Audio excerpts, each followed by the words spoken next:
things quite a bit, of course. Let me ask you this question. Yeah. What do you think? Zoom And FPS has this new window. you comparing your workflow and speed now, but I don't know if this even is fair because the analog domain is like, that's a different whole totally different monster when we're talking about speed and workflow, right? But Yeah. your ability, your proficiency, your level of proficiency, what do you think about it now? Because I know Okay. you to be, well, we joke back and forth about white lab coat, which which is a pretty deep operator of whatever software a person is in. That's is very scientific and Yeah. calculated. Uh, Well, okay, how would you so there compare there the are a two? couple of there are a couple of things that I would say. Number one, when when I was working in the analog domain, I was a lot younger. I was a lot less experienced. Okay, So got you. I have to Yeah, take that into consideration. I think I certainly work faster now in general, just because of years of experience. yes, yes. Um, and and uh, and as far as the sort of like technical proficiency, well, let me also just divide this into a couple of things. When Absolutely. it comes to, I think what people perceive as my expertise, it falls into a couple of domains. Hmm. One of those is general recording and production knowledge, just a general sort of this is how this is typically done, or this microphone technique, Gotcha. is this. Pretty Um, straightforward. Yeah. yeah, straightforward Mhm, stuff, mhm. but over time and with experience, that knowledge just comes with experience over time. Absolutely. Um, Absolutely. the other is microphone knowledge. That it just so happens that I just have such a passion about microphones that I have studied them and I've researched them and I've worked with so many, Yeah. um, that I just simply, it's like somebody who loves cars and they'll know the make and model of something and how one year they had Sure. this Sure. particular thing, and Sort of an I wouldn't. enthusiast, Yeah, yeah, even though, yeah, I of get you. of Yeah. course, and Hmm. I wouldn't say that my knowledge is encyclopedic by any means, but it is something that I do It's solid. take a It's lot of solid. interest in. Yeah. Yeah, That's fair. and then the other domain is that software domain, and I think Mm. I think that's where that white lab coat stuff you talk about comes in, Yeah. because so often we as let's say computer users, it's not limited to Pro Tools by any means. Okay. It often involves knowledge of the OS and OS. what's going Hmm. on under the hood that way. Absolutely. Um, and specifically, given my involvement with Flow Tools, we have had to figure out quite a lot of things about what goes on a system level, what's being exposed to the system, UI automation and stuff like that. I mean, that's a big part of how Flow Tools gets its information and is able to work. You know, Yes. Alongside that, of course, is the use of Keyboard Maestro and making macros and Hmm. doing composing macros with image recognition. Sure. Sure. Sometimes you have to incorporate techniques or procedures that are not ideal, but Right. Right. if it means the difference between being able to use something or not, then Well, you there don't are have a choice. ways to Yeah. Hmm. create software solutions Yes. that may not be perfect, but they get the job done and stuff like that. And Well, anyway, yeah. Well, so people are just. I just want to put a little clarification on Flow Tools is the overlay that Pro Tools users use to enhance their workflow. It's basically almost like a blind person's eyeballs, in the session, if you will. It's kind of a good way to look at it. But we're going to be touching on that deeply in some up and coming webinars, and hopefully we'll have Slough Enchi come in on that one. Hmm. I would make him promise here live, but I'm not going to do that to him. Um, so this Yeah. Q today, everybody, is going to consist of track folders. And I would be remiss if I didn't mention our sponsors. Amazing Sweetwater audio retailer. They work with us, the blind community. Probably, I would say, no other can compare when it comes to working in tech uh, tech support with the blind community, willing to do whatever it takes to get to the end of the issue. As well as Shure Incorporated, the microphone, amazing microphone. I believe I'm not gonna say the oldest microphone company. I got to research that. They're Jeez. one of the oldest. Yeah, they've been around. It's super solid. They're one of our sponsors. Things that they do for IC Music is they provided us with microphones and the guts of microphones so that our learners who are taking our face-to-face courses can actually be hands-on and figure out how these transducers actually operate. So that's pretty exciting to have them on board. And then not last but not least, but second to last but not least is Native Instruments. Native Instruments is the makers of Complete Control and Machine, accessible Complete Control. So, hey, you touch that MIDI controller, it starts to talk to you via the software, and it's industry standard, as well as, and I said last but not least, most definitely last but not least, Avid. And I put them last because I'm getting ready to send Slough down into the ditch to start shoveling out all the dirt down there, throwing Into it the out. operating theater. Into the operator. But yeah, Avid is the obviously the makers of Pro Tools, which is what we're going to be talking about today. So, And may I just add something to your absolutely, to your sort of mentioning Please do. of the sponsors? Yes. I have to say, with the exception of, I mean, I only make the exception of Shure in this case because I only know like maybe one person at Shure, so I can't speak to to the company Sure. culture or whatever. But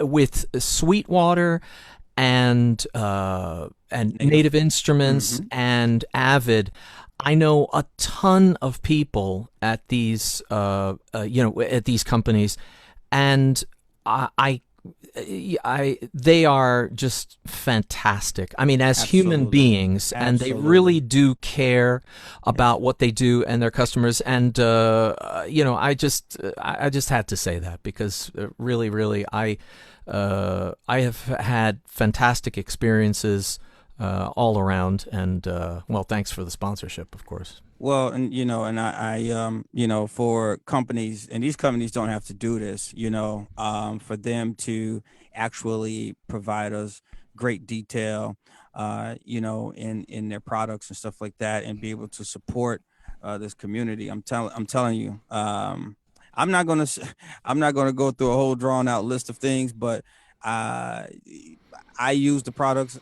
Every learner we have use the products. Every blind person I know use those products too as well, and including others, right? So, all right, so let's get on with it, man.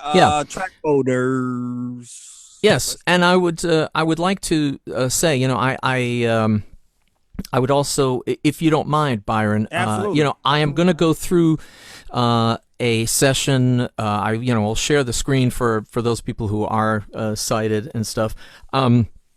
But as I go through this, I personally really do like the format of a sort of question answer type thing. So at any point, if you, I mean, I know that we'll certainly make time for questions and stuff like that naturally, of course. But while I'm going through this stuff, please feel free to interrupt me with a question if something seems like it's not clear or whatever, or you feel that it would be helpful to dive deeper at a particular level or back up and say something again, Sure. by all means, please do jump in, and that interaction is welcome.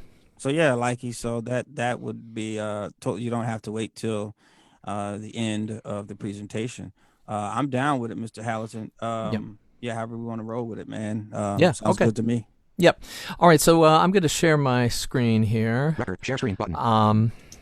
Select a window or an application that you want to share. System dialog. Share. Desktop 1. Default button. You have started screen share. Zoom.us. System dialog. All Mute button. right. Let me Pro go Tools. over to Pro Tools. Pro Tools. Mix. Okay. The illusion control. So, and right now, I mean, I have my I have voiceover set to, like, I don't know, 60%. I usually have it a little bit faster, but Can you bring it down to about 55, 50? 'Cause we Really? had last week, yeah, a young lady needed it a little slower. Okay. And Okay, that- sure. and that was 60%. fair. Yeah, Hey, and then 55%. Tracks. two, what was I about to ask? Oh yeah, um, yeah, no, that's it. Yeah, I'll talk I- about that later. I took it down to 55% for now, Yeah. which I think, Tracks. Track list. Table. Groups. I mean, that to me seems so slow, but I can appreciate that you know, For sure. it's easier to follow along. That's fine, and and I generally have do not disturb turned on during sort of like normal kind of like normal hours, so I think we'll be fine. But you know, just in case, like, you know, if I get like a, you know, a lewd message from my wife on screen, yeah, just alert me so I could just hide it. No worries. Roger that. And then a likey too. Is Slough screen? Is it okay? The speaker? Yes. Okay. Yes. All right. Thank you. Your screen is live, Slough. Excellent. Amazing. Great. Thank you so much. All right, so we're gonna talk about this folder tracks feature that was introduced in Pro Tools 2020.3. It's funny. I was you know, as a beta tester, I've been using this feature for you know, since last year, the end of last year, and when we were doing our NAMM presentations, I really went through a lot of trouble to make sure that the presentation that I was doing, like the session files that I was using, didn't have folder tracks, because, you know, it hadn't been released yet. So I was like, oh, I got to make sure, you know, like nothing about this like shows anything about, you know, folders and all this kind of stuff. And then, you know, we get to NAMM and I'm, you know, doing my presentation, and there, you know, like Andrew Sheps is like showing the folder tracks feature already. So I was like, damn, I could have just left the sessions as is. But anyway, so this new feature, of course, you know, we all know that other workstations have had, you know, this idea of folder tracks for a long time. Avid is, you know, has historically been the you know, a company that releases features that other people have had for, you know, 5 years, 10 years even. But what I think most people, at least, you know, the people who use multiple workstations, they tend to agree that when Avid does finally get around to doing to introducing, or when they get around to catching up with these features, they really do it right. Done right. Exactly. It is. And so, okay, you know, look, I've lived without folder tracks for years, and to me, it was like, I don't care, you know, like it didn't make a difference to me, because I came from a world where if you had, well, when I started out, it was, you know, whatever, 24 tracks, right? You know, but then at a certain point, if it went up to 48 tracks or something, whatever, to me, it didn't matter. I'd bank over the controller and like, it's all good. But I have to tell you that this is a feature that I could not live without now. Yeah, you said that. You said that to me. I could not live without it. Now, you know, not that anybody was trying to convert me or keep me from converting, but I am a convert. And the reason is, and I know that, you know, some people, you know, might think of, you know, and mind you, folder tracks, just to be clear, we're not talking about necessarily just this idea of like a track stack or something like that, where you have an instrument that has, multiple, an instrument that has multiple sources or something like that. Although, that is certainly possible with folder tracks too and stuff.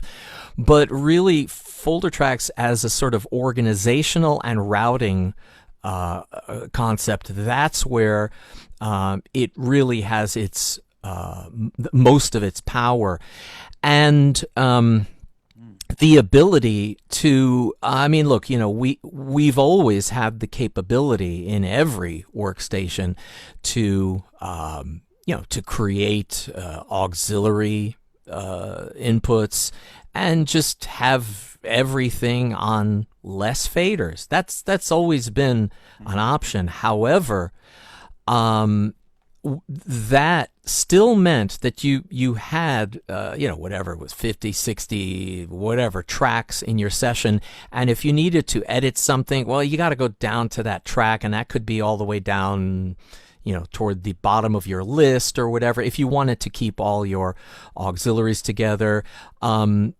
the top or the left, let's say, depending on whether you're in the mix window or edit window of your session. And then, if you wanted to show only auxiliary inputs and sort of keep them scattered throughout the session, that's another option. You could have, an auxiliary and then some drum tracks, and then an auxiliary and then some other instrument tracks, and then an auxiliary and some other, the thing was you still had to kind of like show all your tracks in order to get to something to be able to edit it, etc. So, there were ways, there always have been ways of working with this stuff. However, this idea of having stuff organized in folders and then also being able to close those folders and not have a million tracks in your track list table was unique. I didn't realize that at first when I heard of this concept. I didn't realize that they were going to implement it that way. And at first I thought, so now you could have a situation where you don't see tracks in that track list. But I came to realize that that's actually not a bad thing. That actually works to your advantage, to be able to sort of minimize the clutter when you really don't want it in your track list table. Because in the past we had no choice, but now we do. So okay, I have a session open here. It's an older session that was created and it was mixed at a time where there were no folder tracks, okay? And I chose not to necessarily, use too many auxiliary inputs. I mean, I did happen to use some for a bunch of backing vocals, only because it was easier. But the drums, I tend to kind of, I've always kind of kept all the drum tracks visible right at the top of the session, and I, chose to, that's just the way I've got used to working. I would have, 10, 11, 12 drum tracks or whatever, and that was fine. I happen to work with a C24, so I have 24 faders to bank at a time. So for me to, get to, whatever track 25, 26 or whatever, it's one button press and I have all the rest of the tracks in front of me. Now in this case I have, let me see how many tracks I have in this session. Is my voiceover off? Oh, no, voiceover is on. Hold on a second. That's funny. Well, it's voiceover. Yeah, I know. But you see, voiceover for me, it went off and now it is gone. Huh. Oh. Yeah, it's like I don't get voiceover. Tracks. Oh, okay, here we go. All right. Tracks. Now I don't know what happened there. But anyway, yeah. All right, so we have. Now here's the other thing. So now, 57 bar 5. B1. Okay, I Stop. see. So yeah, so I think it was just basically delayed. Maybe I just pressed too many keys at the same time. So we have like 57 tracks in this session. Tracks. Okay, so first thing, I'm going to go into the track Shown. list 50 in track table. list table. Shown. One overheads. Audio track button. And all right, so we have some 2 overheads. kick. Audio 3 kick click. 4 sub kick. 5 snare. All right, so we have a bunch of tracks here. I'm going to select all these drum tracks here. Let's deselect everything else. Deselected all tracks. 1 overheads. Okay, and I think I have a group live, so 12 selected. yeah. All right, yeah, I guess I since I turned down voiceover, I'm kind of also a little bit more sensitive to like when it doesn't respond like right away. I'm thinking, wait, it's not working, but it's there. Okay, so we have 12 drum tracks selected right now, and so I'm I since this was originally a mixed track, I'm not going to worry about the individual levels of anything right now. Everything should be where level wise where it should be. But I'm going to press Command Option Shift N, which is a new command within Pro Tools to send selected tracks to a folder. Okay, so I'm just hitting Move to new that. folder. Move to new folder. Window. Edit text content selected. Folder 1. Edit text content Okay, selected. Folder. so as you could hear, it's move to folder command. That's what it is. If you looked it up in the menus, and it focuses right now on the folder name. So I'm gonna just Selection call replaced. D. this drums. Drums. Okay. Now there are some other keyboard shortcuts, but I'm just gonna navigate this window a little Type. bit. Basic folder. Pop-up button. All right. So right now it's saying basic folder. Now there are two types of track folders. There are basic folders and routing folders. And for those people who choose to say rooting folders, I'm rooting for you. So the basic. Oh well, let me just create this first. Move to new folder. Let me just Type. go. Basic folder. Name. Oops. Type. Basic folder. Pop-up button. Menu checkmark. Routing folder. All right. Routing folder. Pop-up button. And Time base. Samples. Track name. Drums. Track. Root tracks to new folder. Checked. Checkbox. all right. So here, this checkbox is checked. I mean, by default, it is checked if you're sending selected tracks to something. But you can also simply press that command and create a folder and not necessarily put all of the selected tracks into that folder. It's just another option. Cancel button. All right. Create button. Let's create this. Okay, so right now my tracks Press create button. have shifted over on the control surface, and now the first track Pro Tools busy. Busy. Oh, now why is it busy? Busy.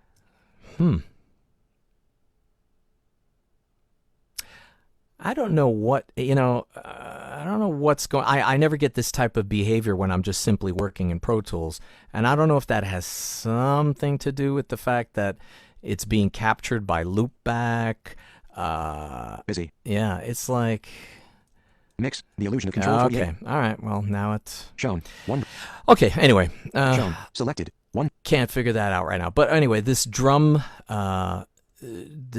folder here is at the top. Okay, of the tracks list. Selected. 2 overheads. Audio track button. Okay, we still have the overheads. All of these Selected. 3 kick. tracks below are still selected. Okay, but now we have this Selected. 2 overheads. Selected. 1 drums. Routing folder track button.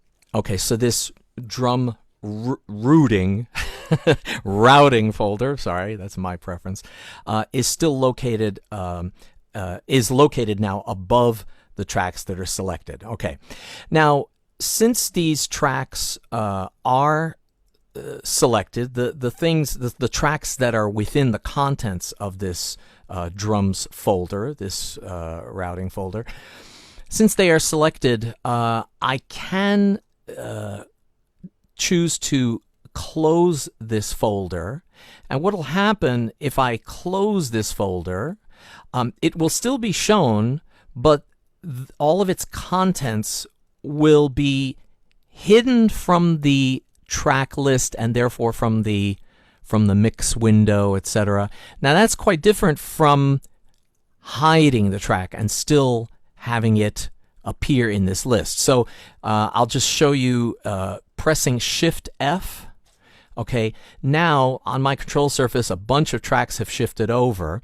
So here we're still focused on this drum folder where we were before. But now when I move down, 2 bass, audio track button. so now the second track, and it said 2 bass because right now I have the option enabled to number tracks under the options menu.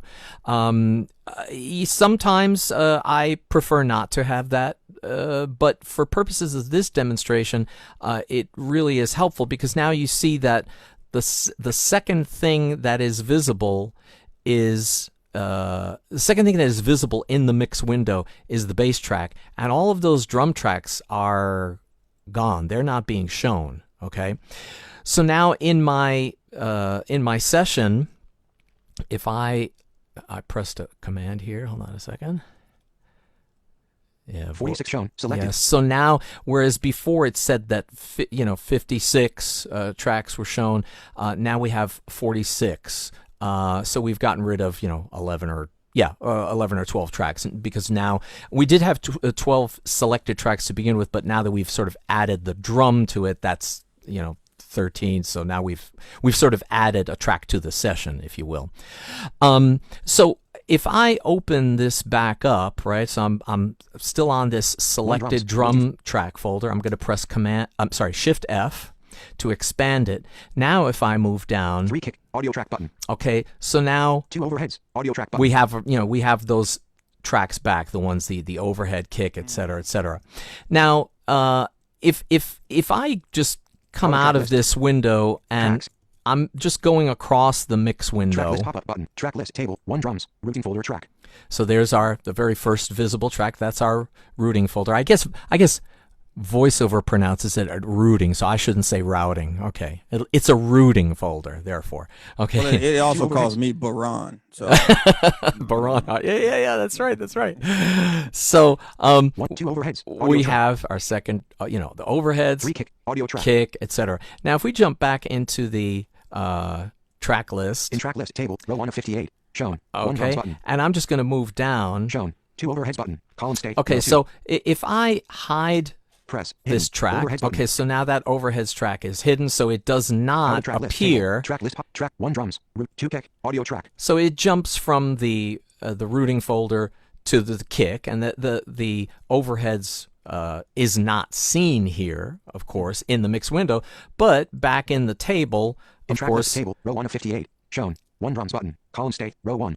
we still Hidden. Overheads button. we Column still state, row have 2. our overheads.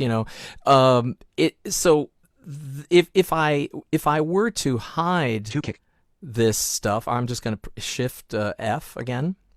Okay. Shown. 1 drums button. Row 1. one second. Selected. 1 2 bass. Audio track button. So now everything has disappeared again. And if I were to go to the top of the mix window, of course, we would just have drums and then bass, etc. But if I go back up and choose, press Shift F again, Shown. 1 drums button. we Column have state, the row 1. drums shown as before. Hidden. Overheads button. But it still maintains the status of what I had before. So those drums are, the overheads are still hidden, Shown. 2 kick button. but the kick is shown, So everything does appear, but that show hide status is different from like whether, whether something is in the table. In other words, whether it appears in the track list table is determined by whether that folder is open or not. Now, there is a let me Hidden. Overhead. show this overheads track again, and I'm just gonna go up to the Shown. 1 drums folder. selected. 1 drums. Routing. And if I bring up the contextual menu on this, okay, Menu. Hide. okay, I'm just going to arrow down. Close. All right, so you see we have a close option now in this menu, and that only appears, of course, on folders. Obviously, since this folder is open, that this obviously says close. If I were to select that, Selected. and now, 1, of course, 2 bass. Audio track button. all our drums are hidden because the next track in our table is the bass track. Selected. 1 drums. If I go back up to drums, Menu. Hide. Shift M again, and Open. so now that changes that entry into open. Okay, so this is one way that we can know for sure whether a track folder is open or not. There is an icon in this Selected. track list table, just as we have Shown. One drums button. Column state. Row 1. the column state icon, whether something is shown or not. I don't know visually what it how it technically appears, but we do have that column, and there is a column that shows a kind of folder icon, and whether it's like an open folder icon, a closed folder icon. Avid did not yet make that visible to VoiceOver, although that is one of the top 2 bugs right now. So I'm sure that probably the very next version will have that resolved. Technically speaking, I mean, right now, since I'm focused on the show hide icon, if I were to use Flow Tools to move over 0.4 of an inch, and so in other words, I'm sorry, 40 points to the right, roughly 0.4 of an inch. Command Option right arrow 4 times. Characters. Words. Oh, whoops! I did the wrong thing. Sorry. Shown. One drums button. Sorry, I hit the wrong. I pressed caps lock instead of shift. Sorry. All right, so one. Wait, mouse. Gotta have the mouse group. Mouse on. Here's the mouse on. Here we go. Right. Right. Right. Right. If I were to click here, then below this. Shown. 2 overheads button. So now we have that track open again. So it's going to be a matter of when they do make that icon available, one could simply navigate to the icon, as they're kind of navigating the track list table. We have that option, but I think most people are, if they're working on their own sessions, are going to know their sessions well enough to know that if they're navigating and 2 overheads. Audio track. they see that overheads and they know that's in the drums folder, they're going to know that folder is open. Now, I'm going to so I'm going to close this folder for now, and I'm going to move down to let me just make sure I didn't skip anything with that folder for now. No, that's fine for now. So I'm going to go down to, so in this session I mentioned that this was before I was using folders, but I did use an auxiliary track because I had a bunch of backing vocals. I'm going to move backwards, I think. Yeah, let me move backwards. I'm going to deselect all tracks. Deselected all tracks. And I'm going to press Control P to kind of move up from the bottom, because it's like track 40 something or whatever. I don't know, somewhere around there. I'm going to move backwards. 40, 60 illusion, 45 rep, 44 rep, 43 organ, 42 organ, 41, 40, 39 master, 38 click, 30, 35 organ, 34 organ, 33, 32 merit, 31 jolt delay. Okay, so 28 music verb, 26 S18 doubler, 25 altos 2. Okay, so altos 2. So I have, this is the bottom of the list of backing vocalists. So I had a group of vocalists in, some tenors, altos, sopranos, let's say, during an original sort of backing vocal session, and then I brought in some heavy hitters to sort of like really, cream on it. Yeah, exactly. So I have some individual singers above these tracks, but I think right now I also do have them in a group. So let me see here. How many tracks are selected here? 11 backing vox. Yeah. Oh, yeah. Okay, so 12 Rachel Soprano. yeah, that's the top of it. So let me see how many are selected. 14 selected. Yeah, so I have 4. Oh, that's Rachel Hundred, a fantastic vocalist. I got into the habit of sort of naming the tracks with the person's I do that as well. first name. Yes, it's Rachel Soprano. Then we have 26 SAT doubler. 25 oh, Altos 2. well, you know what? 11 backing box. Sorry, 12 Rachel. I have them grouped. So let me do it this way instead. If I go down. 46 shown. 1 drums. Routing folder track. 2 bass. Audio track. Oh, sorry. I've just pressed the wrong command. 14 selected. 12 Rachel Soprano. Audio. 13 Carmen Soprano. Audio. 14 Emily Soprano. Audio. Yes. 15 Soprano part. Audio. 16 Emily Alto. Audio. 17 Kathy Alto. Audio. So, it's divided into, the people's names and what they are. And then in the cases where I sang the part as guides, I just called it soprano part, alto part, etc. Anyway, but the point is we have 14 tracks here that are selected as a group. And right above that, 11 backing box. so the 11th track, I guess, in this session, I was, now in retrospect, I was so totally wrong. I went from the bottom and it was like only the 11th track from the top.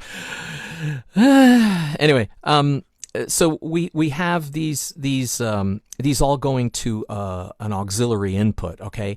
And so Pro Tools now has a means to convert auxiliary tracks into folder tracks, which is really great because on this auxiliary track, I have a certain, routing, and I have some automation because when I went to automate this during the mix, I just automated the auxiliary track naturally. Now, that doesn't mean that sometimes we don't have some automation on individual vocalists. That sometimes happens, of course. But since we do have this auxiliary track, I can now convert this to a routing folder and then have that ability to also kind of collapse this so I can, decrease this track count by another 14. All right, so let me jump into the tracks folder. Into the tracks list. In group list table, rows 2 to 4 or 4 selected. Oops. Selected. Sorry. Let me ask a question real quick. Pro Tools So, busy. in Yeah, this yeah. process, are you doing this? Are you creating these folders when in the process? In track list table, row 11 of I'm sorry. Am I creating them what? When are you creating these folder tracks? Like, are you doing this at the beginning of the session, or mix Okay, session, so- or are you so- doing it like as you move through, or how? Yeah. How's that So these days, I've been largely, by the way, when I said that I was kind of like, hiding this sort of feature when I was presenting at NAMM in January, since this wasn't out, since it wasn't available, even though I had access to it through the beta program, I was not using it on the studio machine at all, until March of, when it was introduced in 2020.3. And actually, I did not even really upgrade until, I don't like to be on bleeding edge is okay for beta. That's totally fine. I'll do anything, but when it comes to work, like the minute something comes out in Pro Tools, even though I know that the betas work and everything and they're in good shape by the time they're released, I tend Can't take not that to chance, man. upgrade like the day it comes out. So it wasn't until April really that I or late March or whatever that I upgraded the studio computer to to having folder tracks. And mind you, it wasn't as if I was having a ton of sessions this past April, as you can imagine. Right. So I have not been in a situation yet where I've had to decide whether I'm going to create a folder track for a brand new session. My inclination is to say that I probably would not create a session with folder tracks to begin with. I probably wouldn't. Only probably because of habit. I would, though, let's say, for example, if it was a tracking session and I had I don't know, a quartet or something like that, a little jazz combo or something like that. So I might have, I don't know, 16, 17, 18 tracks or something like that. For me, there's really no need to create folder tracks for that. You know what I mean? Especially during a tracking session. But I would categorically, after the fact, after the initial tracking, I would categorically put all the drums into a drum folder. Absolutely. Because when everything is said and done, and you have, 8 faders in front of you to mix like a jazz group. So again, this is nothing new to the concept of auxiliary inputs and stuff like that. But the difference is that, you say to yourself, "Ooh, everything about these drums, it's just perfect." But that one hi-hat really needs to come up at that point. So you have that drum folder selected. Hit Shift F. Just go, grab that hi-hat, automate it, whatever, and close it back up. You've done the work, and now you're back to 8 faders. Now and I give the example of just a jazz combo. Okay, fine. Never mind a jazz combo. This session has whatever it was, 57 tracks or whatever. Yeah. So I'm in a mixed situation. I'm kind of thinking like, wait, where are those backing where's that backing vocals auxiliary input?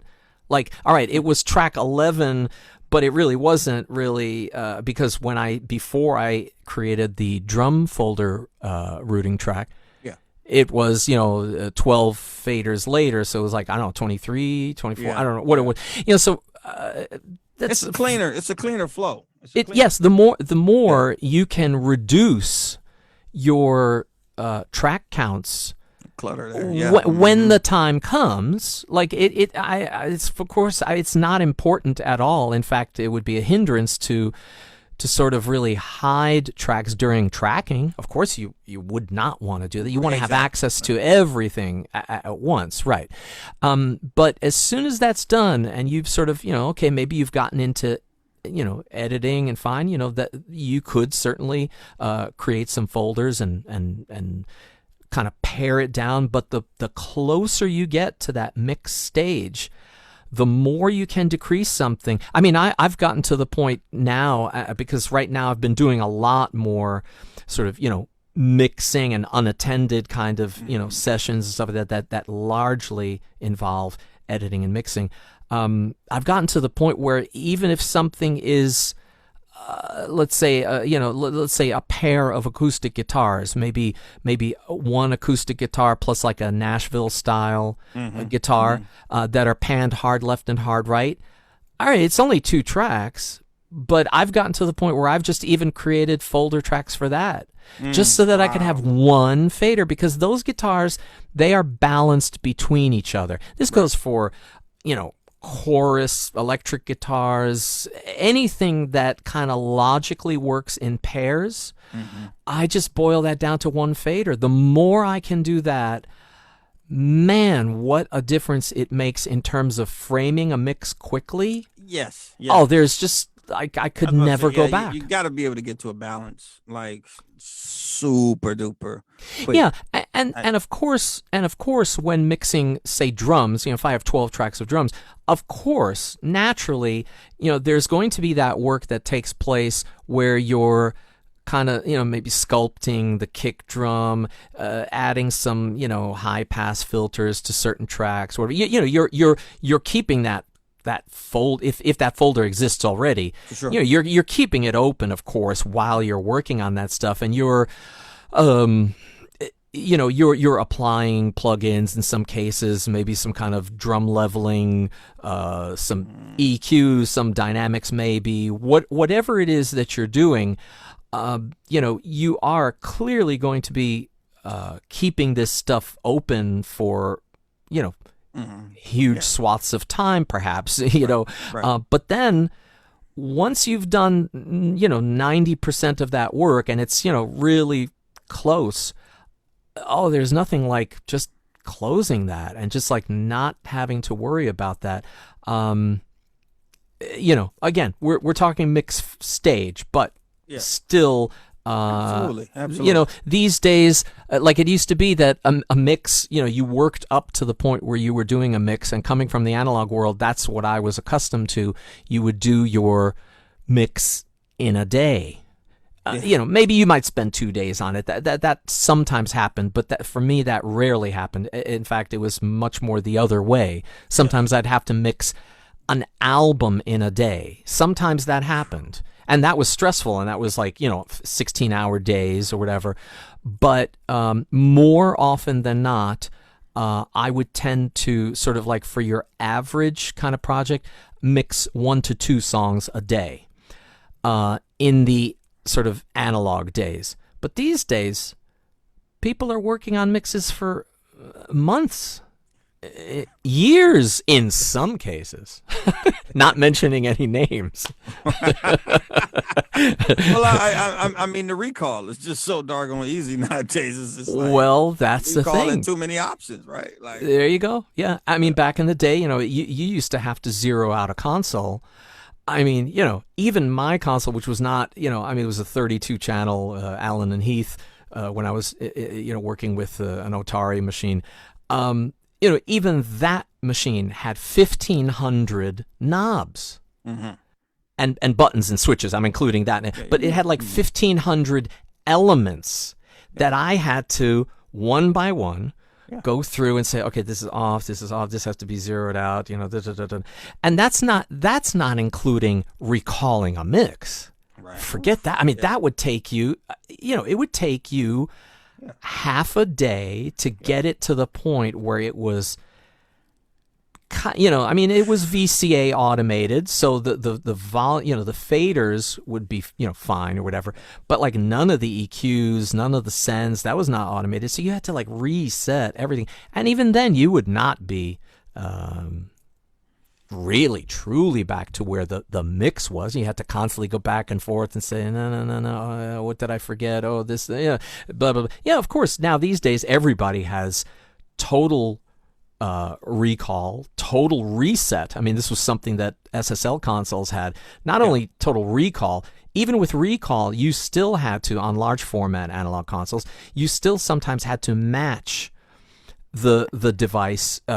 You'd have to turn a knob till a particular light lit up, so that it was in the position where it had to be. Yeah, as a starting point. Yes. But then SSL, developed total reset, where actually you hit a button and literally the knobs back into position. went back into position, which was like unbelievable.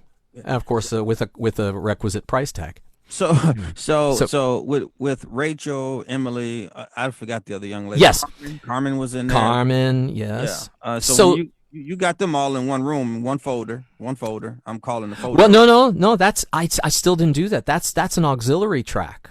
Oh. So we still haven't created that. So what I'm going to do now is I'm going to use that function that I said that you can convert an auxiliary into a folder. So I think I jumped back in. Shown. 11 back selected. 11 backing aux track button. Okay, so you see it says aux track, right? Yeah. So below this are 14 tracks of vocals. So I'm going to bring up a contextual menu here. Menu hide and make inactive.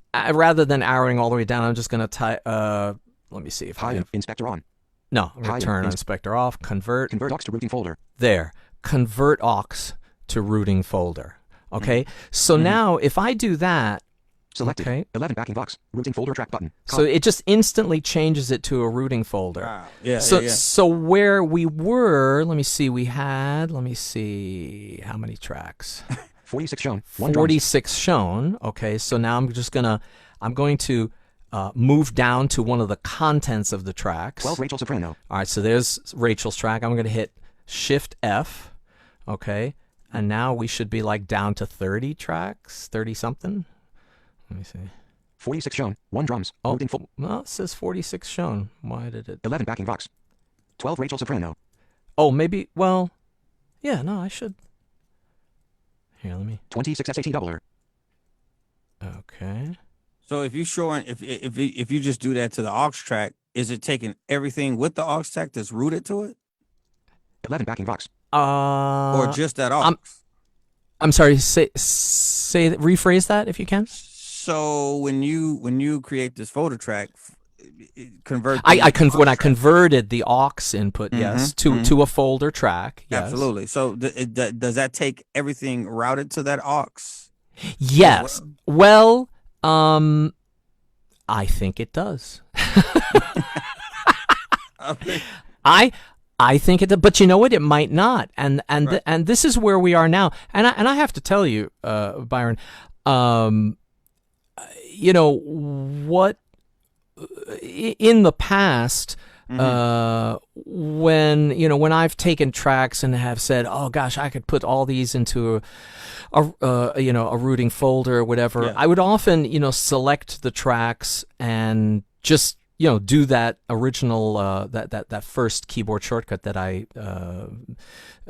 executed, the Command Option Shift N, like to move track, and so that that sort of by default sends those tracks or places them within that folder.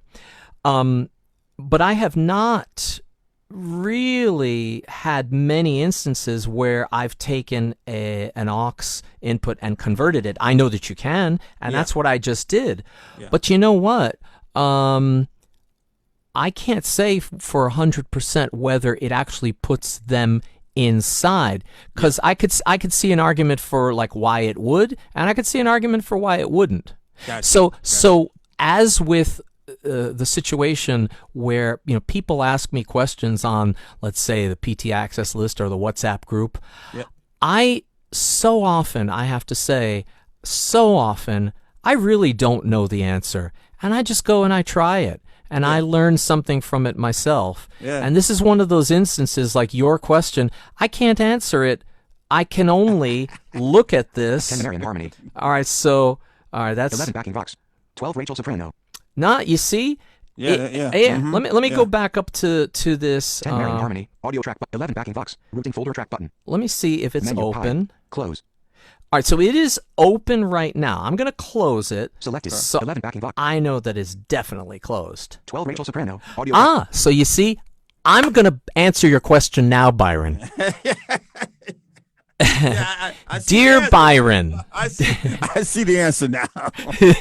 Dear Byron, Right. in fact, converting an aux input or an aux track into a routing folder does not take the tracks that were routed to it and put them in there, because they were never inside of that aux track. Like they were just routed to Just it. routed there. That Just makes sense. routed there. That Right, makes right. sense. It makes sense. So Yeah. so now indeed, let's Kind of makes me feel 11 like it was a backing dumb question though, but I No. No, No. nah, yeah, no, I Well, get Rachel it. I get Soprano. it though. Yeah. So now these tracks are, let me just make 14 sure. selected. 14 tracks are still selected. All right. Now I'm focused. Selected. 13 Carmen Soprano.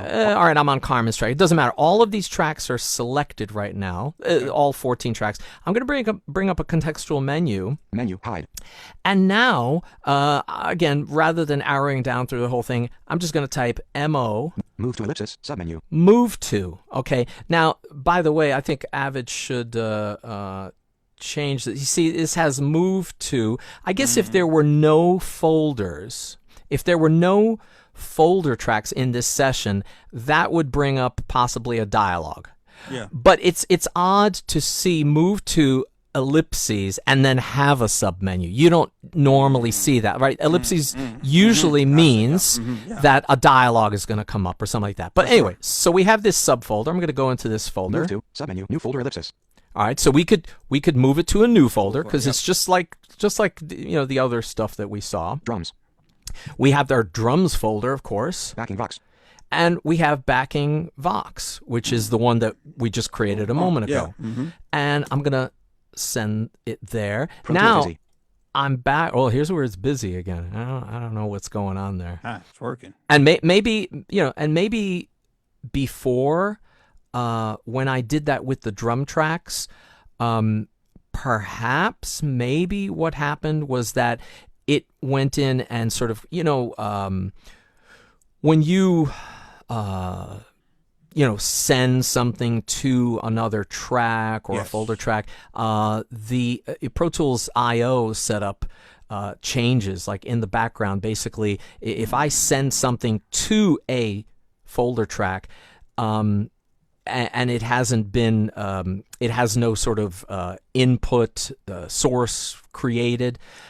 It will take one of those buses, the next available bus, and it'll name it the same name as the track. So right now in the I/O setup, we definitely will see, if we open it up, a drums bus left and right, and we'll definitely see a backing Vox bus left and right. So let's 12 S18 double air, Vox track button. All right, that's that was below the vocals, so I'm like, I'm moving up now in the track list table. 11 backing Vox, routing folder track button. So there it is. So those backing vocals that were right below this when I closed this folder were in this list. Gotcha. But since I closed it and sent those tracks to it, they are hidden from view. And so now let's take a look at how many tracks we have. 32 shown. One drums. So now we're down to 32 tracks from 57, 58, or whatever. Okay, now I'm sorry. One more blind question. This is a blind person. Go ahead. I welcome. Where's the folders? Are they in the UI? Can you see them? Like, can sighted people see them? Is that or are they in the background somewhere? Well, I mean, the folders appear in the track list table, just like any other track, because they are tracks. And because we're navigating to them. I mean, we see them, right? Because we're 10 Marion Harmony. There's Marion Harmony. That's Marion Call. And below that. So we're seeing the routing folder right below that. So it appears just like a track. And actually, in the mixer and in the edit window, those do appear as channels, as, like, if you will, channel strips. I mean, it's more accurate. It's more accurate to call them tracks, really. But people kind of think of them as channel strips because they think of a mixer, mix window. They think of them as channel strips, and in a way they are. But I'm just trying to. But they got all the controls there, right? Like, exactly. But like, so let's just for a moment, and I want to make sure that I get back to the next thing that I want to show, which of course I will, but might as well just take a quick detour here. Out of track list table. And let's get into the one drums mix window here. Okay, I'm gonna make sure I'm sort of banked to the left. So we have track list, one drums, routing folder track. There's that routing folder for the tracks, for the drums, sorry. Okay, so right next to it we have 2 bass, audio track. Bass, right? Okay, so now the bass is a normal kind of, like, if we interact with this. Bass, audio track, inserts E. We have our inserts, we have insert selector A button, 11 NK2, insert assignment. Right, we have our plugins and stuff like this. This is just like a normal track that we would have, right? Now, a routing folder. Let's just talk about the two types of folders again. Like, so far we've been dealing with routing folders, okay? But there are also things called basic folders.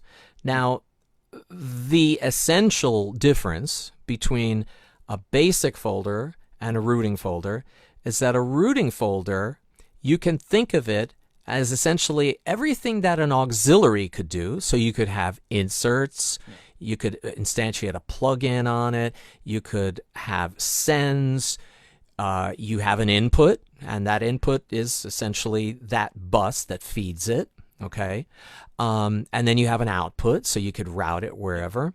You have solo, mute, you have a volume. So it really behaves like an auxiliary input, but with the added benefit that it has that sort of collapsing and expanding functionality with Shift F. So, whereas a basic folder has 0 routing capabilities, a basic folder's function is purely for organizational purposes. Gotcha. So all this stuff that we've been doing with kind of like kind of decreasing the track counts and all that kind of stuff, to try and pare things down.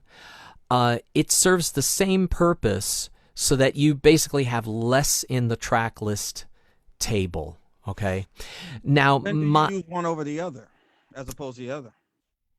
Well, if you have no need for any routing whatsoever and it's just organizational, then there would be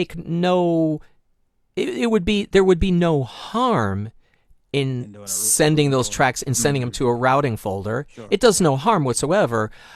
However, it serves no real purpose. Got you. Okay. Got you.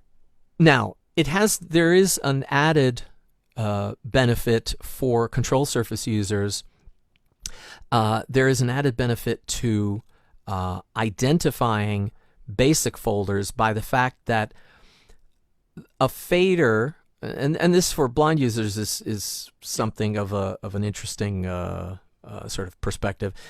When you create a routing folder, it will default to a nominal gain 0 dB, right? Yep. Just like an auxiliary would. And if you create a basic folder, since it has no routing capabilities and no volume or not, like nothing of the sort, what do you think happens to that fader?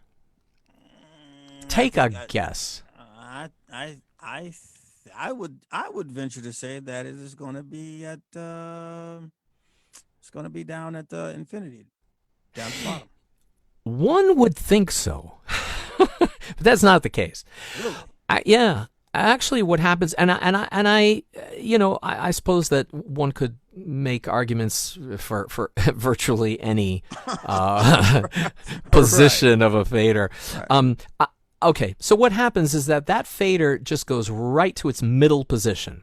Now, probably visually what happens on screen is, maybe that fader, becomes, I don't know, grayed out, or maybe it, turns a different color or something like that, or maybe the actual, fader, the rectangular portion of the fader might disappear.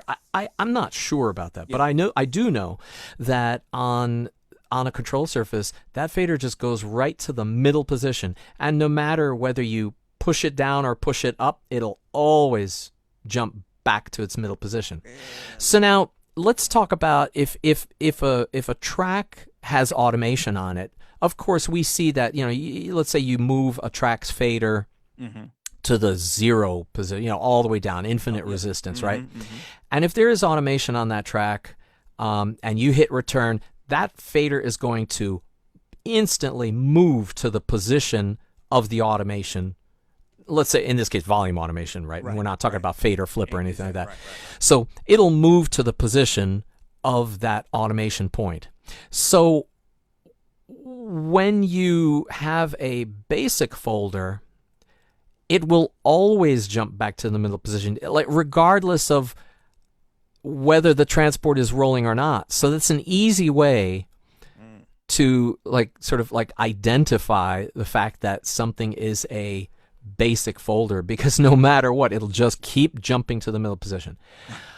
Now, Interesting.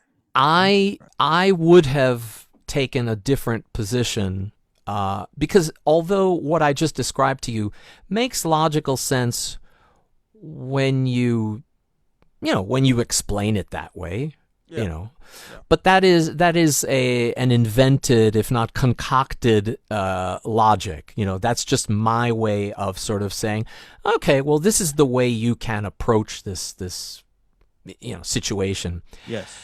To me, I think what would have made better sense, and this may be the case for Yukon surfaces, but I can't confirm that right now. I think what would have made perhaps a little bit more sense was to have that fader become inactive, in the sense that it always jumps down to infinite resistance. So then imagine, like right now, if you had 24 tracks in a session and you picked up fader 7, it would just stay wherever you left it, right? It's a track, right? It would Right. just, if it's a rooting folder, it would stay in its position. However, if you went to the 25th track or higher, if you bring up the faders, they jump back down. That means those are empty. Control surface users know that. They know that, like, they've come to the last track. If they bring up the next fader, it jumps back down. Yep. And that's an empty, track or whatever. You know what I mean? Yeah. But if in the middle of your control surface you have a track that does that, that would be very unusual, wouldn't it? Yes, absolutely. So to me, if you ask me, I think that would be the sort of like expected behavior. But then again, we have to look at it from a sighted user's perspective, that if a fader was in that, lowest position, that might simply look to a sighted user like that track is just, his fader is down. It doesn't distinguish it in any way. So I think there's that visual aspect of that fader that becomes sort of, maybe a different color, maybe something else about it, but it pops to the middle. Okay, so let's get back. Did that answer your question? That did. For It did. now. Okay. Yeah, oh, absolutely. So I want to. I have an organ track in this session. Now, people may encounter this now that they probably have sessions that they're looking at this new feature and they're going, oh man, I have that session that I'm working on that has 60 tracks in it or whatever, and I would love to do this stuff, right? So of course the first thing that we did, taking the drums, like all of the drums, and sticking them in a drums folder. I mean, that's easy. We've done that. We've selected them, Command, Option, Shift, N, boom, it's done. Okay, everything's routed correctly.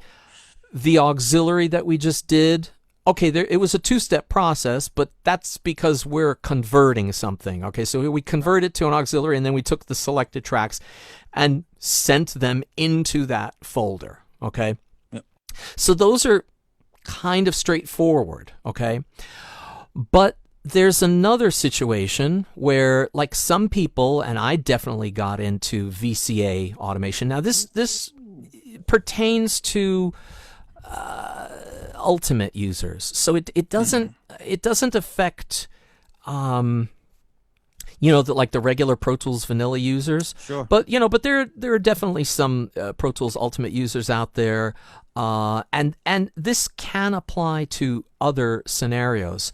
And this is going to involve, and this is probably the sort of like the most advanced sort of like thing you might have to do or encounter. Okay, and I just thought we'd cover it because why not look at a complicated, not complicated, but more complex situation that isn't just so straightforward. Okay, now I use VCA automation for instances where, let's say, I had I had an organ track. All right, so I have 4 audio tracks. So I did an MS configuration on a Leslie cabinet. Okay, so we have a mid channel, and then we have a left side, a right side, and then bass. So we have 4 tracks that are routed to a VCA track. Now, I have some automation on that VCA track. Right now, and I don't know whether this is going to change in the future, but right now you can't change a VCA track or convert a VCA track into a routing folder, a routing folder. I keep saying routing, sorry. And that makes sense too, though, a little bit to me. Okay. That makes a little bit of sense to me. Okay. Yeah. So I'm going to jump into I think I'm still in the 2 bass audio yeah, track. I'm 2 bass audio track. Yeah, let me come out of this. Tracks. Okay. I have these I have the VCA, kind of sort of toward the top. Yes. But Pro Tools busy. I have the. It's funny. I never get these busies. In track list table. Scott Chesworth is gonna have an aneurysm. He's gonna love it. He's gonna love it. Busy. No, this Sure. really never does happen. So we have. Let me deselect everything just for the hell of it. Deselected all tracks. Not for the hell of it. There's a reason why I'm Sure. deselecting. 2 bass, So audio, 3 piano, 4 organ, VCA track button. all right. So the fourth track down is organ.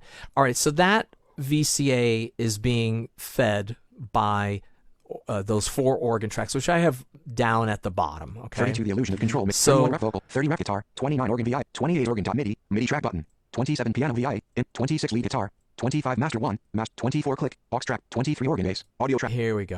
All right. So this track right here, Press selected. I'm selecting that, and I think if I just move away from 22 it, organ side, 23 organ bass, yeah. So I think I have 4 tracks selected. I should. 1 selected, Oh, 23 no. organ bass. Okay, I probably have the tracks, the group disabled. So I'm going to extend this selection up from the organ bass. I'm going to do Control Shift P. 22 organ side R, That's 21 organ side L, side L. 20 organ mid, Okay, and now the mid, the middle microphone. Okay, so selected, 22 organ side R, audio, okay, so now I just simply moved voiceover up so I could grab, just do a mouse down, so in, Vo Shift Command Space Bar, okay? mouse down on, selected, 22 Okay, organ side I'm R, going to audio jump track, up to the button, top. shown, 1 drum, 2 bass, 3 piano, 4 organ, VCA track, 5 AC guitar, audio track, So the acoustic guitar is right after this VCA. I'm just going to drop these here. So same command, Vo Shift Command Space Bar. All right, Mouse so up on, now here 4 organ, VCA track, we button, have that VCA, and right below it, selected, 5 organ mid, audio track, all right, so we have those 4 selected tracks right below it, okay? So I'm going to want to create a routing folder for these 4 tracks, okay? So now, I could have kept those tracks down there, right? I could have, Absolutely.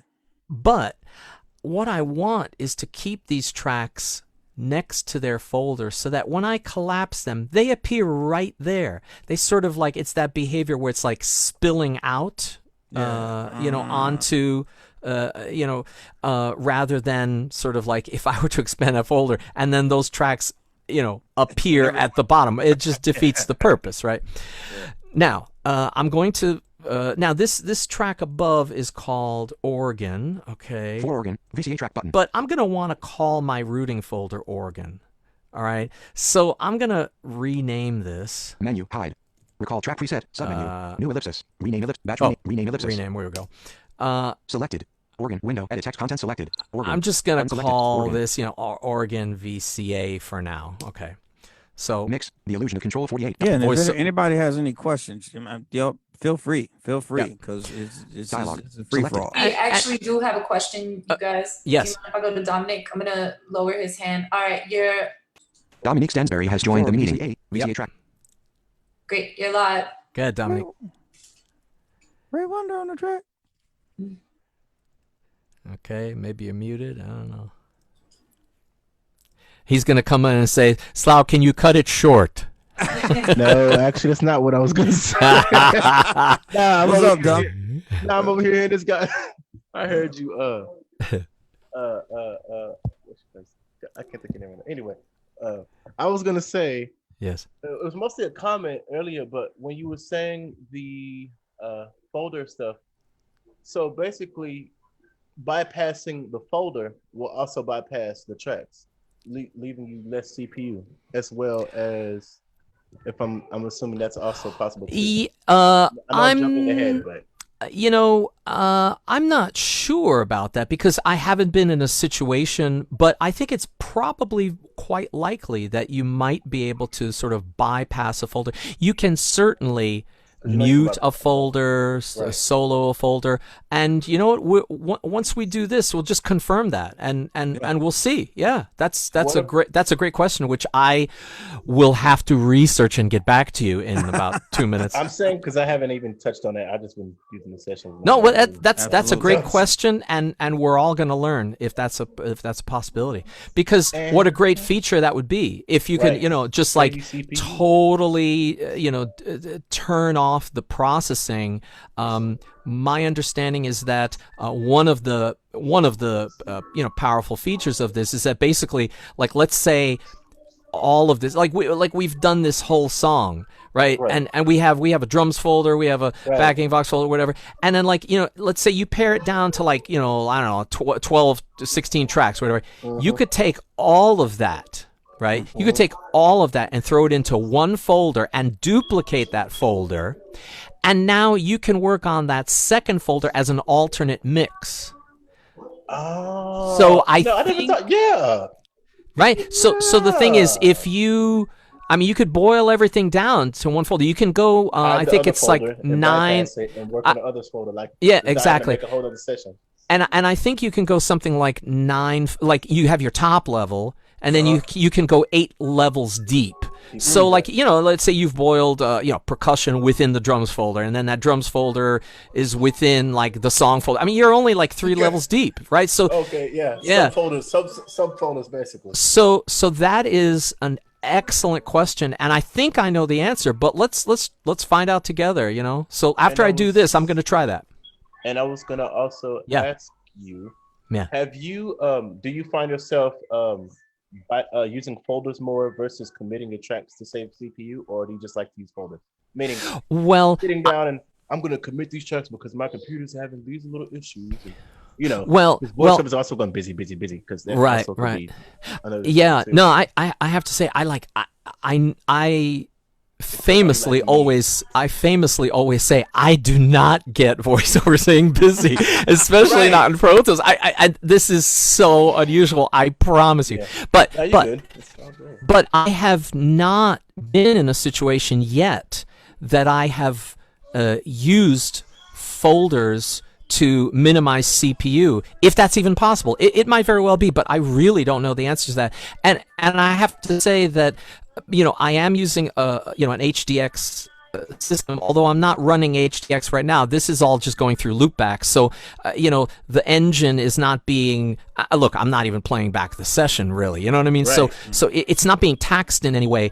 But since I am on HDX, so much of the processing, virtually all of it, not all of it, but so much of it is being done by the cards that I have not been in a situation where I have had to really conserve CPU.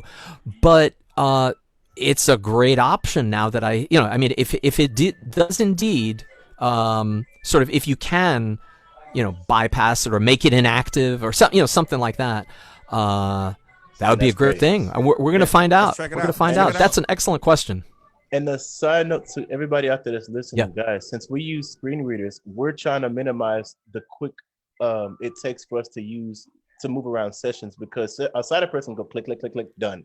We have to use Right. audio. Yeah, So navigation for us, is everything. Yeah. yeah, that's very important. That's right. Yeah. Yep. So like, I mean, historically, of course, we tend to say that, I mean, at least in Pro Tools, look, if you're in a situation where, you definitely have to focus on a track or whatever, and that track is selected, just go up to your show hide show all menu. tracks. Show only selected tracks. Yeah, just show only selected tracks, Selected tracks, and yeah. just Selected. and then it's the first thing in your Thing window. that's right there. Yeah, it's And right there.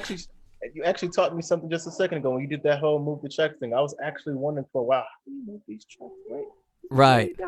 I'm glad you just showed me something new. So thank Yeah. you for that. Now, mind you, and just a little quick word about that. The track list table for a typical user, I mean, it does, of course, depend a little bit on the size of your monitor, but for like, an average, 12-inch, MacBook, up to an iMac 27, basically the track list table, if it hasn't been resized in any way, I'm sorry, like because right below it is the groups list.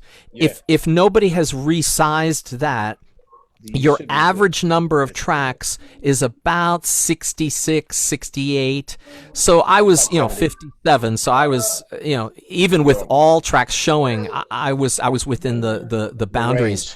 Range. Right. But yeah, so if you mouse down and drag to another track, it will dump whatever you're dragging, anything that's selected, it will dump it above whatever you're focused on. Yeah. Okay. Cool. Yeah. Cool. All right, let me get back to this excellent question, and we will answer that. Absolutely. Yep. Thanks, All right.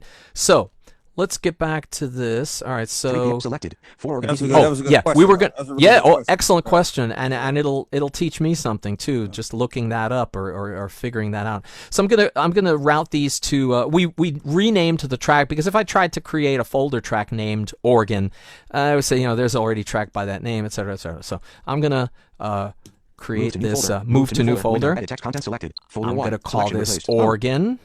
Organ. I'm gonna Move to new folder. make sure this probably will remember. Format. Mono. Track format. Pop-up button. Type. Oh, Routing folder. Pop-up button. yeah, rooting for. So it remembered what my setting was before. But Type. Mono. Track format. Pop-up button. nah, I definitely want a stereo. Menu checkmark. Mono. Stereo. Okay. Stereo. Track format. I could have just used command right arrow to make it stereo, but I just popped Type. that open. Routing folder. All Time right, base. so we got that. Samples. Name. Organ. Got Root tracks to new organ. folder. Checked. Checkbox. We got that checked. All right, so I'm going to hit return. Okay. Pro Tool busy. So now, yeah, there's the busy. Yeah, it must be doing that routing thing again. That's fine.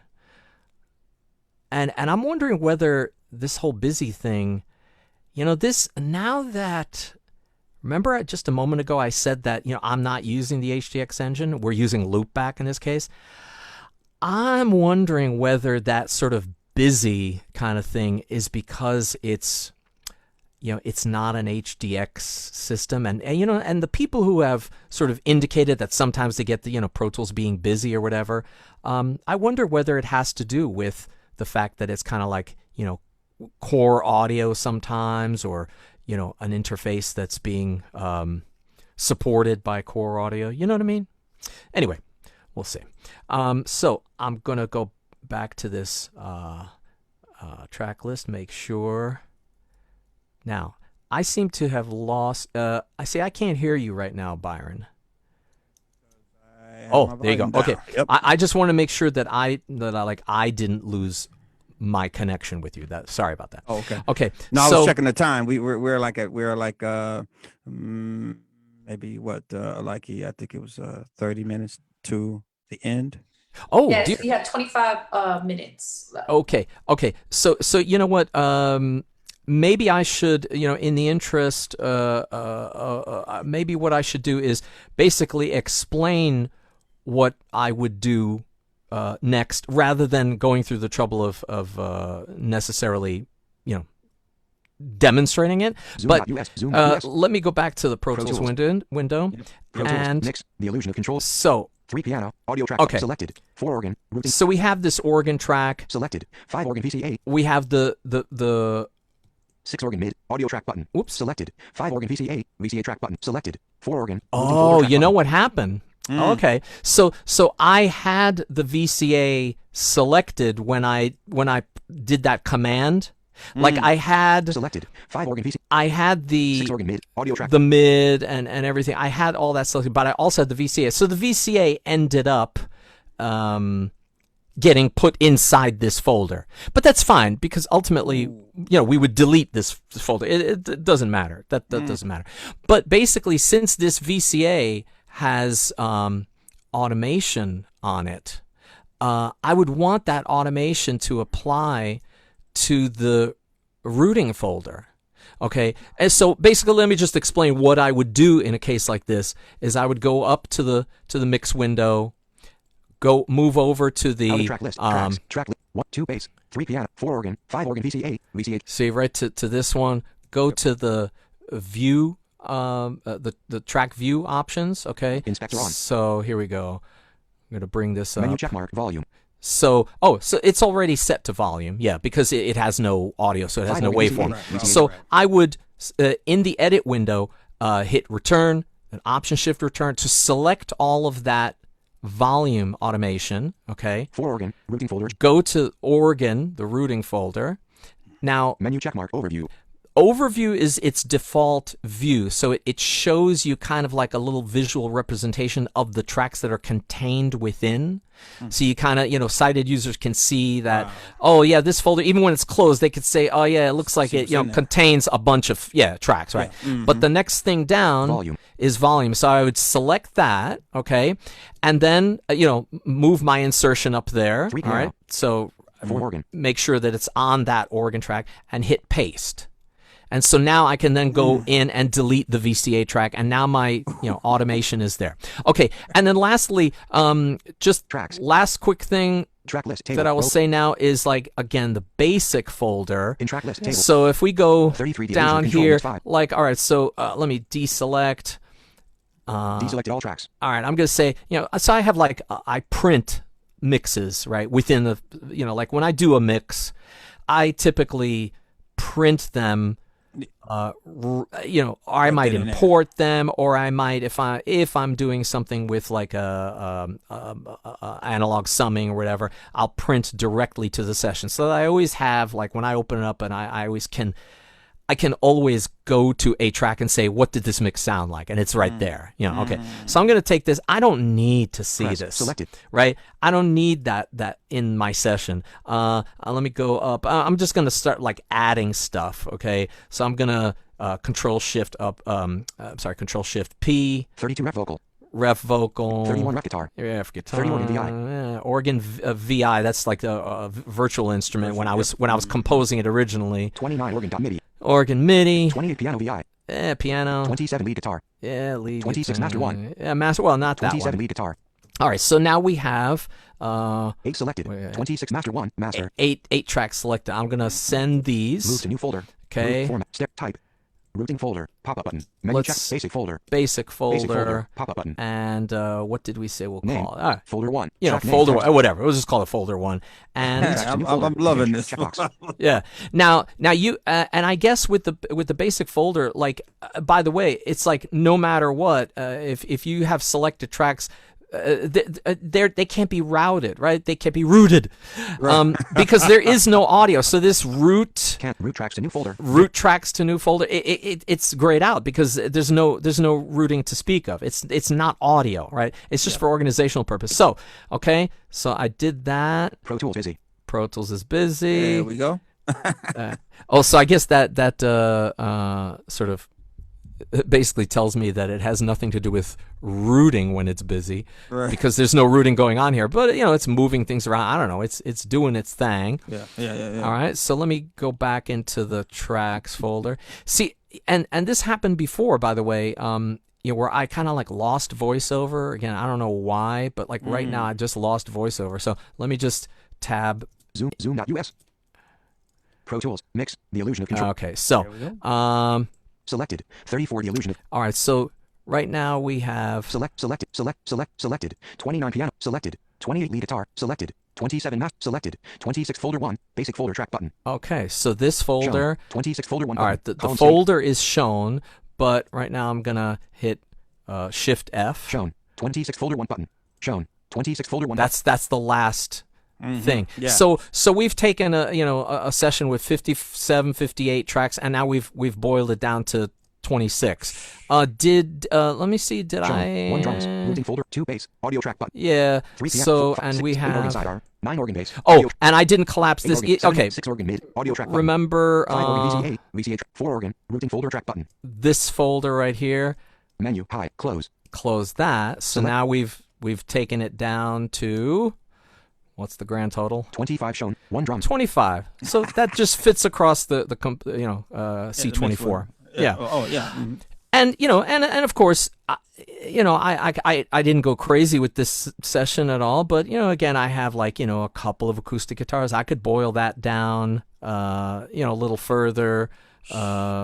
Yeah, but anyway, that gives you an idea. And let me see if there's anything else that I would say right now about the whole folder tracks thing. No, I think we've basically covered the types of folders, how to. Oh, and let me just say, let's just one more, feature. Piano, audio track button. Let's Selected. say 4 organ, routing folder track button. let's open this up again. 5 organ VCA, VCA track. Okay, remember we had this VCA that got Yes. stuck in there? Yes. Okay, there is one more pretty important thing I need to point out, though.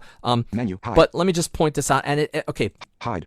let's go down to Hide that. and make it, hide in. Move to ellipsis. submenu. Move to. Okay, Move to. So- submenu, new folder ellipsis. so we had that new folder option, which is always there. Top level.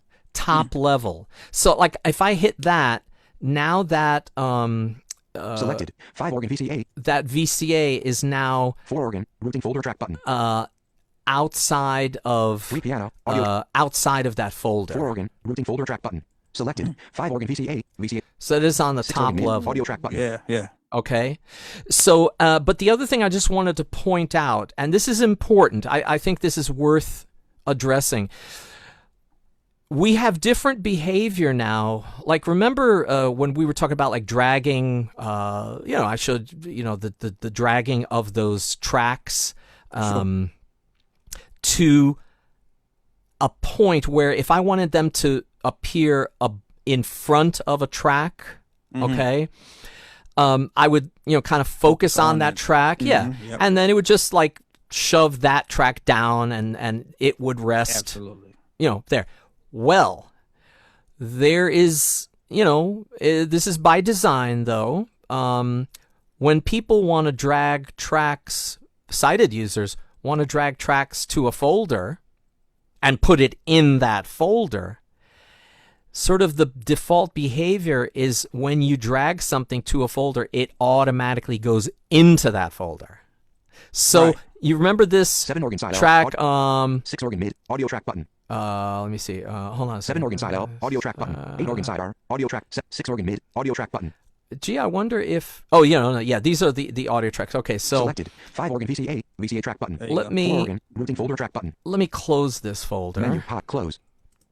Selected. 4, Okay. 5 organ VCA, VCA track All right, button. so there's that VCA. 6 Yes. organ mid, audio track button. Okay, but 5 organ VCA. if this is selected, Press. Selected. and this is the only. 2 selected. 4 organ, Okay, routing folder. let me. 6 organ mid. 5 organ VCA. You know what? Did I 6 ever organ mid. actually? You know what? I never actually did 7 organ side L. put these 6 organ things in. 7 extend edit. 9 organ bass. Okay, yeah. Selected. 6 organ mid, audio track button. Here, let me Menu, hide. move Move to to ellipsis, submenu. Move to submenu, new folder, organ. organ. Okay. 6 5 organ VCA, 4 5 organ VCA, Very VCA track defeated. button. 6 AC guitar, audio track button. Okay, so yeah, you know what? 5 organ Because when we had Dominic's question, I never did actually put those organ tracks into the organ folder. So now they are in the folder. 4 organ, routing folder track That folder is closed, and 5 organ VCA. we have the track button. VCA right below it. It was in the folder, but then we took it out. But okay, so now let's say this track. 5 organ VCA, VCA. Let's say. Press. Selected. 5 organ VCA, VCA track button. 1 selected. 5 organ VCA. Okay, so that track is selected. Now I'm going to mouse down on that. Mouse down on. Selected. Okay. 5 organ VCA. And VCA let's track say I button. want to go and put it above the organ track, Okay. right? 4 organ, Okay. routing folder track button. Okay. Now, what happened was it Mouse up. disappeared. 5 organ mid, audio track button.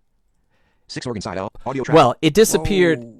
But what I mean by that is it disappeared from the top level, and now 5 this organ mid, audio track button. 4 organ organ, routing folder track. folder Is it opened itself? up. 5 It organ mid, opened audio up, track button. and we see the organ mid, 6 organ side L, audio Side track button. 7 L, organ side audio, R, 8 organ bass, 8 audio track organ button. bass. Selected. 9 organ VCA. and VCA track now that VCA track is in the folder, and that's not what I wanted to do. So this is just something that I don't know if some kind of keyboard shortcut. Yeah, because all you were trying to do is just rearrange it, right? Right, exactly. Mhm. Now, what okay, in a case like this, it's not the end of the world. We can take, I can say, let's say take this track. I think I'm 8 focused. selected. 9 organ VCA. Yeah, so I'm focused on that VCA track. I'm going to move a little bit. I'm going to move past that folder. Mouse Okay, down on. so Selected. 8 organ bass. Audio here's track the button. bass. 7 organ side R. 6 organ side L. 5 organ mid. Audio track Okay, button. 4 here's organ, routing folder track button. there's the routing folder, but I'm going to move above this. 3 piano. Audio track button. Okay, and now Mouse up open on. that up. Selected. So 3 organ now VCA. VC. that organ is 4 piano. Audio track. above the piano, which is 5 organ, above routing folder track the button. routing folder. So then I could take this piano piano. track Selected. 4 piano. Audio track button. and then 3 organ VCA. VCA move track it button. above the VCA. Right, So right. now Mouse up we on. have the piano, then below 4 organ that VCA. the VCA track VCA, button. 5 organ. and routing below folder track that the button. organ, which 4 organ I VCA. can select that, close it, and I think now we have 26 shown. 1 26, but we really have 25 because of the VCA track I could delete. You're right. So Right. yeah. Anyway, so I just want to point that out because the other, okay, so let's say just one last scenario, and I'm Yeah, sorry yeah. because we probably have a bunch of questions, but let's say the scenario where you have a folder track and a folder track. Yeah. So you want to move a folder track somewhere, and you have 2 folder tracks right next to each other, and you want to put a folder track in between them. If you move to that second lowest folder, whatever you're dragging is going to go into that folder. So it's a little bit of a quagmire. So in a case like that, you have a couple of options. You could either, number one, create a quick dummy track. Yes. So move to the upper folder, create, Command Shift N, new folder, and it'll be audio 1. It'll just stay there. You move your folder track that you want to drag, just drag it to audio 1, then delete audio 1. All right, so that's one workaround. The other one is to use the mix window and move the folders there. So in other words, go into the mix window, interact with the track, go down to the name of the track. Okay. Shift Command Spacebar, so mouse down, stop interacting, move over to that lower folder or the right side folder, whatever that you want to drop in front of, and then mouse up, because in the mix window, it seems to sort of not have the same results as in the track list table. It's kind of more forgiving. Like the folder track will open, but things seem to not get dropped inside. Absolutely. Yeah. Absolutely. Anyway, Absolutely. alrighty. We Yes. got any questions out there? Yeah.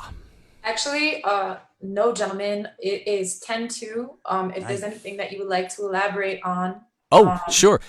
So let me just, and you know what? I just talked out of my butt when I said that that the folder tracks, I'm pretty sure based on my recollection, but I'm not 100% sure whether you can drag to right over a track, or whether you have to sort of move a little bit to the left.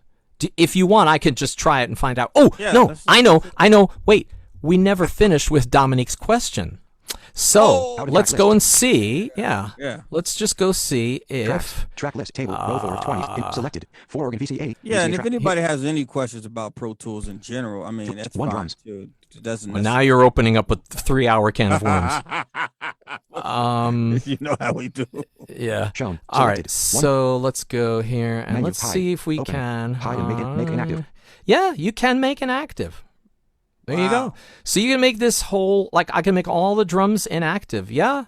So it's not a kind of a bypass. A bypass would simply bypass the effect, but it wouldn't necessarily conserve CPU really. But making it inactive absolutely does. Scroll into view. Yeah. Move to ellipsis. 7. Freeze. Commit ellipsis. You could Freeze, freeze, commit, commit, commit, yeah. yeah. Wow. So there's a way. So if you did have a bunch of string tracks or something like that, I mean, sometimes I'm doing a mixing a session where I have 12 string tracks or whatever, and so I never thought of committing them this way. Bounce That's ellipsis. good. Save track reset ellipsis. Recall track I reset. wonder how that Ellipsis. appears in the mix window. Once you do that, is it is it just still that's that one channel, the folder channel? Oh yeah, I mean it'll still Or be folder the track? thing, but oh yeah, it'll still be. But let's say make inactive. Make inactive. Let's make it inactive for a second. Okay. So Selected. of course. 1 drums. Routing full. All right. So let's. Out of track list table. Oh, actually, let's see how it appears in the track list table. Hold on a second. Yep. I just started. Tracks. I just stopped interacting. Track list table. Row 1 of in track list shown. Selected. 1 drums. Routing folder track button. Column name. Row 1. All right, it doesn't say that it's inactive within the name. All right, let's Menu see. bar Of panel. course, it'll say make Options. active. Options Yes. menu. Low latency monitoring. Destructive loop record option L. Checkmark. Quick punch command shift P. No, Selected. no, no, 1 no. drums. Routing That's not. shown. That 1 can't drums be. button. Selected. 1 drums. Routing folder track. Open. Make active. Yeah, there we go. All right, so that's one way that we could know. But Selected. if we were to How to just track list table. navigate, Tracks. Track list pop-up. Track list table. Row 1 of 20. 1 drums. Routing folder track. okay, and if In 1 I drums. go Routing folder track. 21 items. inside, Insert E. inserts, Inactive. Insert selector A. yeah, button. like all of the inserts. Inactive. Insert Yes. selector B button. Inactive. Inactive. It's Insert. like it's all going to look inactive. Not much different from if you were to, select a track. And if you, like the other day, I saw a track and I was like, where's Inactive. Insert inactive, selector E inactive. And then I realized, like, oh, yeah, right. The whole track is inactive. So, same thing. You could go to the tracks menu. Menu bar. Apple. Track. Track. Menu. Make active. You could do it there, or you could do it from the track list table, whichever. Well, 17 Inactive. different ways in Pro Yeah. Tools, like any other DAW, to do one Yeah. thing. Yeah. All right. Yeah. So that's how that is. I would guess. Man, man, it's. I'm telling you how, because for me, Mhm. I guess I'm telling on myself here, but I'm still in El Capitan. Mhm. Based on I'm still working in a 16 gig cheese grater, Right. and so I'm there obviously for that purpose until I run the wheels off the car. Right. It's workflows like this that I feel, and I kind of said this a couple webinars ago that I use aux channels for my routing and being able to consolidate and process and such. Mhm. But this track folder thing, I think the advantage is like you say, it's just way less faders. Yeah, you can hide the source tracks, but I think the advantage here, though, again, another advantage to me Mhm. is that this is just, I think mentally for me, it makes sense Mhm. for those things to go into a folder somewhere because we're already in the OS. When I'm saying the software is in an OS, so you're kind of thinking like that anyway. And Right. I think it helps people because I come from an analog domain. I Mhm. think it helps people to know that they are really mixing on a computer. And younger people probably don't have that issue, but people who are converting from the analog world, especially if you're just losing your sight, or if if you as a blind person you are working in the analog world and now coming over to something like a DAW like Pro Tools, then it's like, oh my God. And I think this reinforces that very computerized Yeah. OS kind of ish behavior or mentality that you need to have when mixing a record nowadays. Sure. Yeah. And again, depending on what what you're used to, where you come from, certainly if you're, really old school and you've come from the analog world, it was already an adjustment to think of working in an environment where kick didn't necessarily have to be the first track. Right. Not only because it didn't matter from a tape perspective on a track being on the edge of the tape, but also because it just simply, I mean, even if a kick drum was the first track in the session, you could just choose to show from the bass onwards, and now your first fader is bass. So that's one type of kind of like, wow, that was different. That was a different way of working. I was always used to the limitation of whatever was on the tape was how it was going to show up on the console. There was just no two ways about it. But now we have this sort of, okay, so we got used to this idea of tracks being reordered in whichever manner. But now we have this, extra idea of sort of, this idea of, like, let's say, boiling everything down to a single rooting folder and then duplicating it and then making the first one inactive. That's like, whoa. Now that's like, that's a, I have not done that. I haven't had the need. I don't know if I ever will. But now that I know that even CPU can be conserved that way, now I might be inclined to sort of like try something radically different as an approach. Just like remixing the drums a totally different way, a completely different treatment, and then kind of listen to it this way, listen to it that way. I mean, that's different causes, different effects. Yeah. I mean, and I think this is a great point when you're talking about this. The mixer, the control surface nowadays. Mm-hmm. That's one of the things in training blind people who are new and recording in these DAWs. To understand that this is not a conventional inline mixer. Right. it doesn't run vertically like mixers do. These control surfaces. Yeah. And when they put their hands on it and a fader is not in the same position that it was because they erased your track or deleted something or whatever the case may have been, and something, and it's like, whoa, what happened here? And it's and I think that's a very interesting concept, like you said. But one thing that I blind persons out there who are interested in grabbing a control surface, and I know Slough, I know myself, any blind individual who is any level of production will tell you a control surface is the blind man's best friend, and blind woman too as well. Yeah, it's I think it's kind of essential. That doesn't mean you couldn't work without Absolutely. it. You certainly could. There's a whole lot you could do, but if you're doing production work where you have to be, like, if you're just recording, that you could just do everything without a surface. I mean, you could capture. I've done sort of location recordings. I did not take a control surface with me. I mean, I'm just capturing audio. And I could, I'm sure, edit stuff if necessary or whatever.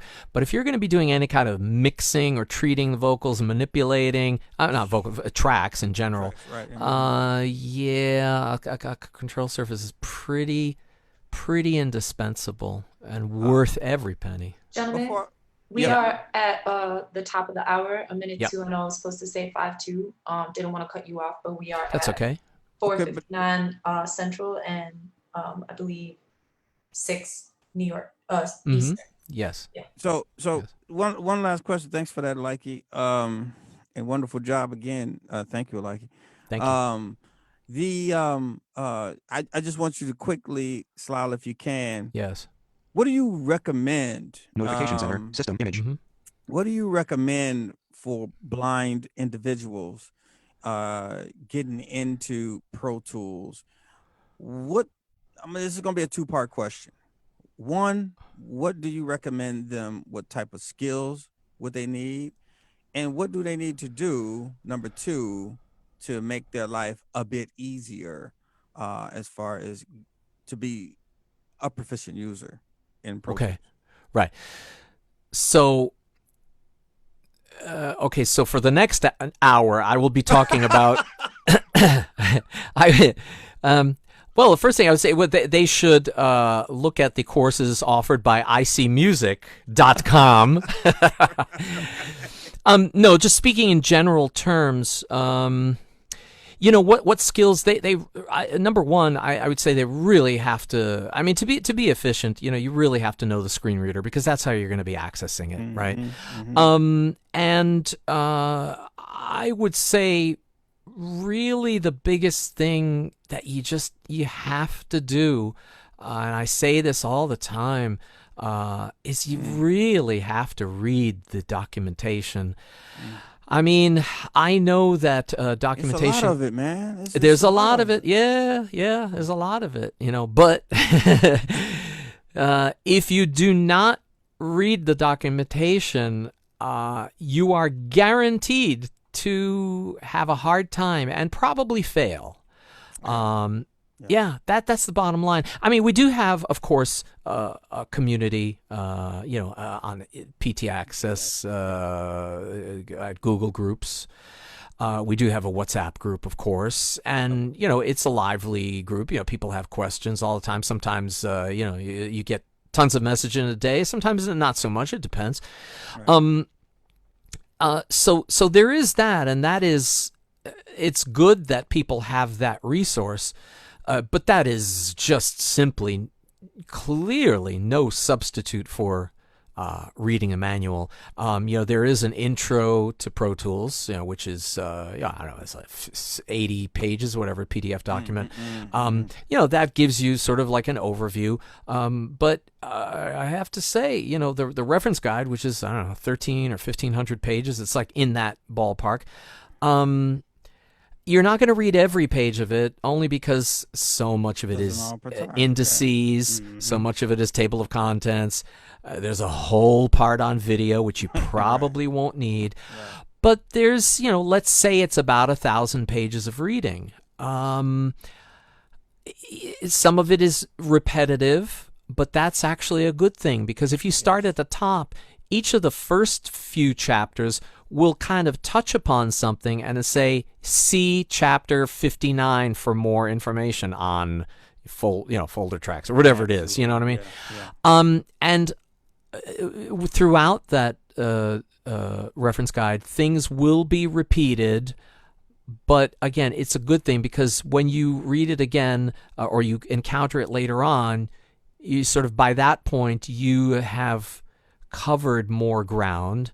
And I gotta say, I know this sounds absolutely ridiculous and nobody has the time to do this, but if you make the time for that which you need or want, and I recommend reading, for a new user, read the reference manual completely, the 1,000 pages of it that are Thoroughly. relevant. Yeah. Right. Read it and then read it again. Yeah. Because the first time you read it, you will not really understand much of it. But you will have heard things often enough by the end of that read that you will, upon second reading and sitting in front of Pro Tools and knowing how to use VoiceOver, you start to try these things. Click on the, mute button for the track. Okay, well, how difficult could that be? You navigate to that track, you interact with it, go down to the mute button, vo space, and now you've muted that track. Okay, great. Well, that's just like what a sighted user would do. They would do it quicker only because they could just move a mouse and click on it. But then you learn over time that, I could just press Shift M if that track is selected. So now you've realized like another thing, and you're still only doing the same thing that a sighted person would do. Yeah. And again, over time, these things sort of become second nature. Not second nature, but like when you read that you can press Shift S for solo or Shift R to record enable, it's like, oh yeah, that's just like those other commands. And you're not learning anything that is blind centric in any way. It's just you're learning how to use Pro Tools. Now, eventually, you might start to use Flow Tools, and then you find out that you could do things much faster. But like the underlying thing, what's going on when you do these commands, which is important. And it's just a more efficient way of working. But the concepts you really have to learn from the documentation. And then, of course, I encourage people, as always, to ask questions. But, it's so much easier to help a person when they're helping themselves and they're reading documentation. And so their questions are about a very specific aspect of that task or subject, rather than how do I edit in Pro Tools? Yes. I mean, that's just, you can't answer that question like in less than an hour. Right. And for me, it's like 2 hours. Well, I mean, fair enough. When people read, that association, when you are receiving help, at least you're familiar with the vocab. Yeah. You kind of have an idea of what these guys are saying Sure. when posting help responses. and Yeah. stuff like that. Yeah. Yeah. Yeah. Man. Oh, Slough. Yeah. Talented, man. Hey, thank you, sir. Thank you. Oh, you're Thank welcome. you, thank you, And thank you, thank you I, for inviting me. I think people need to know, man. I met Slough, I don't know, 2012 or something like that, 2013, Mm-hmm. and has been willing to help and step in, roll up the sleeves ever since. And man, I appreciate you for it. And yeah, anything coming up here that we could do, just let me know, please. Mm-hmm. Well, thank you very much. And of course, if if people have questions, as always, they could always ask it on the PT Access list on the Sure. Google groups or in the WhatsApp group and stuff like that. And Do you want to give out any social media handles, or are you? well, I See you on the list. I'm on Twitter, I mean, I don't use it as much as I used to. I still do check it. It's Slough B Sharp, so SLAUBESHARP. So at Slough B Sharp on Twitter. Slough Hallaton on Facebook. I'm not a big Facebook user either, but I do, I do check it, and so people do sort of follow me there, and I get to wish people happy birthday when I see that it's their birthday. Whoop-de-doo. That's like all I do.